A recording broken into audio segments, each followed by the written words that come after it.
What are the effects of globalization? Globalization has had many impacts, but I'll stick to a few. Economic development. Access to foreign markets and investment means greater opportunities for growth, such that developing economies which opened up to global markets have seen great growth compared to past experiments with autarky and self-sufficiency. Places which once experienced extreme poverty are now seeing widespread access to clean water, nutrition, housing, even education and healthcare.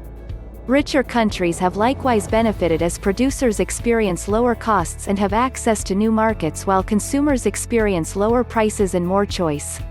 Economic interdependence. National economies are more dependent on each other for the provision of certain goods, services, and capital.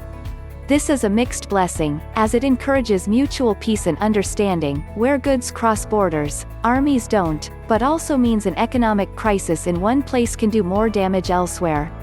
Spread of ideas. With access to foreign goods, services, and investment comes foreign ideas, which may be good or bad. For example, the ideals of Western liberalism have spread to much of the developing world, which is now contending with the place of such ideals in very un-Western cultures. Some see it as enlightenment, others as a form of neo-colonialism. And, of course, it may work in reverse, too. Labor competition. Since wages are far lower in some countries than others, it has become common for low-skilled production to shift to countries with cheaper labor. Economically, this is considered a more efficient use of labor, and it helps boost incomes in poor countries, but it also means a large number of workers in developed countries losing work as they can't compete with cheap foreigners, including immigrants, which leads us to demographic conflict. Globalization has also meant easier movement of peoples around the world, which naturally means people from poorer countries moving to wealthier countries. Since wealthier countries are themselves suffering from not having enough young workers, a common sign of decadence, they often welcome these foreigners, but immigrants often come with different cultures and values which may clash with their new home, both from migrants trying to maintain their identity and natives pushing back. The crisis of sovereignty. Globalization has meant more power in the hands of large, centralized entities, corporations, governments, and international accords like the European Union or the United Nations. The power wielded by such entities is often considered an intrusion upon the rights of people to govern themselves and make their own decisions. This means a nationalist backlash, both in wealthy countries facing mass immigration and loss of traditional employment and in poor countries facing dominance by foreign companies and governments holding aid over their heads. And where there is a nationalist reaction, there's a counter-reaction, seen in the West in groups like Antifa. Globalization is a process of interaction and integration among the people, companies, and governments of different nations, a process driven by international trade and investment and aided by information technology.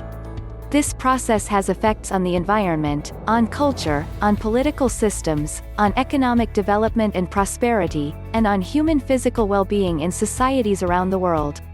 A variety of factors have contributed to the process of globalization.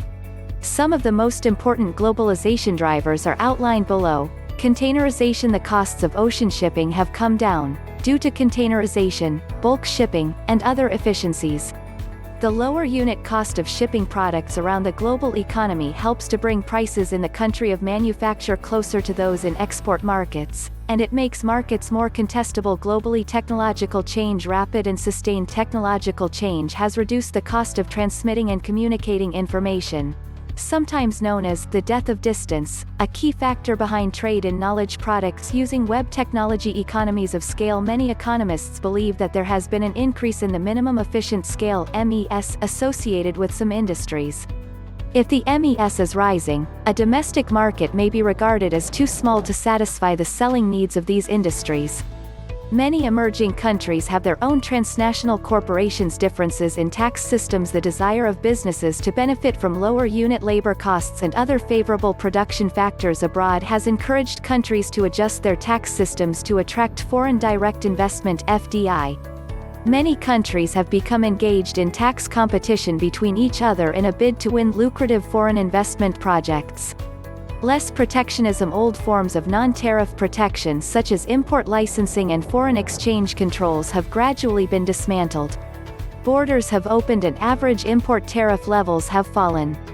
That said, it is worth knowing that, in the last few years, there has been a rise in non-tariff barriers such as import quotas as countries have struggled to achieve real economic growth and as a response to persistent trade and current account deficits. Growth strategies of transnational and multinational companies in their pursuit of revenue and profit growth. Increasingly global businesses and brands have invested significantly in expanding internationally. This is particularly the case for businesses owning brands that have proved they have the potential to be successfully globally, particularly in faster-growing economies fueled by growing numbers of middle-class consumers.